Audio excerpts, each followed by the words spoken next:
Hey guys, welcome back to another review, and today we'll be taking a look at the Transformers Studio Series 86 Deluxe Class BLURR. So here he is in his speeder mode, and I personally really like how it looks. I think it looks pretty dang good. I like how it has the different colors between the light blue, the lighter blue, or light blue, lighter blue, and then kind of like the dark, you know, your deep blues. I really do like how they kind of, the color separation on here I think is really nice.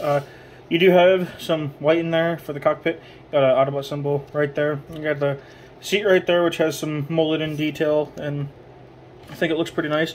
You also have some molded detail right in there, kind of for like controls and whatnot. So, and you do have, there's like this like a light blue, and then there's like a lighter blue for the rest of the vehicle. And I think, like I said, you know, I think it looks really nice. But you got the antenna up here and some more light blue down here, and you got some deep blues over here, and I do like the striping here on the side. I think that looks really nice. So, and you do have some kind of like jets back here, or thrusters back here. So here's the underside. You just see his arms are like right here. These are his feet and these are his legs. But other than that, I mean, the robot mode's pretty well hidden. You can kind of see his head in there, but overall, I think it looks very nice. You do get two accessories. The first off is you get a gun. You get his gun, which is done in all white, and I think it looks really nice. I like the nice molded detail on it. So there's not really any real way to store this because you can't really plug it in under his feet, because then he's kind of sitting at like an angle. And the only kind of practical place that I found is you can kind of take it and plug it into the back here on the thruster, and you could have that going on if you wanted. So you can do that. The other accessory you get, though, is a welding torch. And I don't know what this is from. I think it's from the movie. Well, I'm assuming this is from the movie because I think all these figures are from the movie, the 86 movie. But I honestly don't remember seeing this. But oh, I just dropped it. But you do get a welding torch. So, and you can see it does have some nice molded detail in there. So you can store this in the vehicle mode, though. As you can see, there's two tabs right here on the underside, and there's two slots in here, and you just take it, slot it up under, and that's where it stores. So that actually has a storage place, but the gun doesn't. So I guess if you care about storage, you're just kind of SOL on the gun. But like I said, you can store this. So yeah, I guess for comparison, here he is with the Studio Series 86 Jazz. Just so you can kind of get how, you know, they look together. And I think they look nice together. So, but as far as vehicle mode goes, though, that's about it. So I suppose we will get down to the transformation. So the first thing I do is come to the sides here and untab the arms from the sides. Kind of get this all worked out and untabbed like so. Bring this section up, kind of bring that out, and kind of bring the arms down. Raise up the camera just a little bit so I can get them up. There we go. Next thing you can do is take the seat in here, fold this down, and take this cockpit section and rotate this around, and it'll just kind of soft tab in place like so. You then can come to the back here and split the legs out and untab them from these blue sections here, or untab the feet here so you can bring those out. And then you can take the legs and extend them down.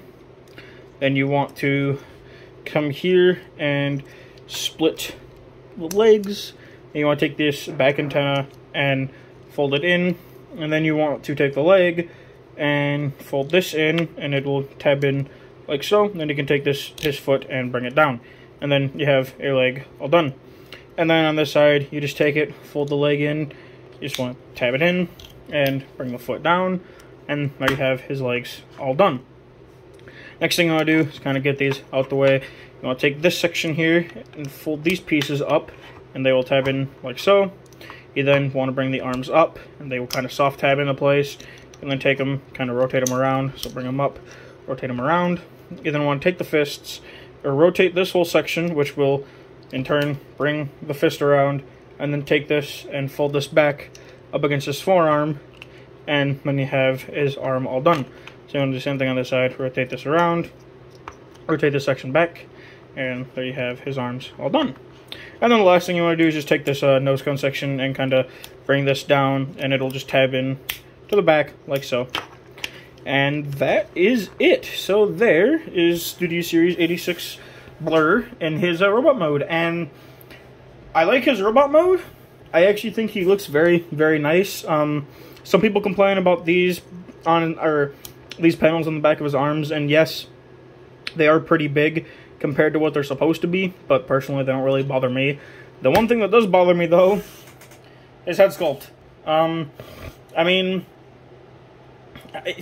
I know it's an overdone kind of complaint, but I mean, his head sculpt is not very good. I really don't think it's that great. I don't know why they chose to mold his face like this, but, yeah, I mean, he got some kind of blue in there for the eyes, but his face really doesn't look that good. I think the Shattered Glass BLURR face looks a heck of a lot better. I kind of wish they used that face and remolded it to like look like a regular face, but yeah. But other than that, I really do like how the figure looks. You do have some white in here for the hands, and then white down here for the shins and for the feet. And he does have a pretty clean transformation, in my opinion. I mean, again, you just have the nose cone section and these pieces on the back of his arms, which, again, don't bother me, but, you know, they do bother some people. So, as far as articulation goes, you do have a ball joint at the head, so you kind of have full range of motion there. The arms can do a full 360, and they are on a soft ratchet. I don't know if you can hear that, but, or if you can, like, you know, you can kind of see it. They are on a very soft ratchet, so that's kind of nice. The arms can go out all the way. He does have a bicep swivel or an elbow swivel. It does have 90 degrees of bend at the elbow. He kind of has a wrist swivel, but the wrist is connected to this piece, so if you have this piece locked in, you can't move the wrist at all. The wrist moves with this section here, so I mean, you don't really, excuse me, you don't really have one, but I mean, I guess you kind of have one. Not really, but it's there. You do have a waist swivel. The legs can go forward. They can go back that far. They can go out all the way. He does have a thigh swivel. He does have a 90 degrees of bend at the knee. The feet can go forward all the way. Can't go or move down at all. And he does have ankle pivot. So he does have kind of all the joints that you want, except maybe, you know, minus the wrist swivel. But again, that doesn't really bother me. So for his accessories, of course, you can take his welding torch and plug it into his hand. And again, I don't remember seeing this in the movie, but I'm probably wrong, but I think he used it to fix the Ark, or not the Ark, but the Autobot ship. I could be wrong. I'm probably wrong, but yeah, he does have it. So, and then of course he can hold his gun. So, and I think it looks pretty nice. So, get that all situated. So for comparison, I'll bring in the other Studio Series 86 Autobots that I've reviewed. So there's Cup and there's a Hot Rod, and I think they all look pretty good together. I do like how they all look. So, and you can see they're all pretty much the same size. So, except he's a $4 price, poopy. But yeah, as far as BLURR goes, I do like him. I kind of ignore the face. I mean, yes, the face, it's not the best. It could have been a lot better. But as far as the actual, like, the rest of the figure goes, I actually do think he's a pretty well-done figure. Again, people have complained about the back arm pieces, and yes, I will admit they are kind of big, but they don't really bother me. So I do recommend it. If you can find one, I'd say pick it up. But I do have Instagram. I'll leave the @ in the description if you guys want to follow me on that. But that's going to be about it for the review. So I hope you guys enjoyed. Thank you for watching, and have a good one.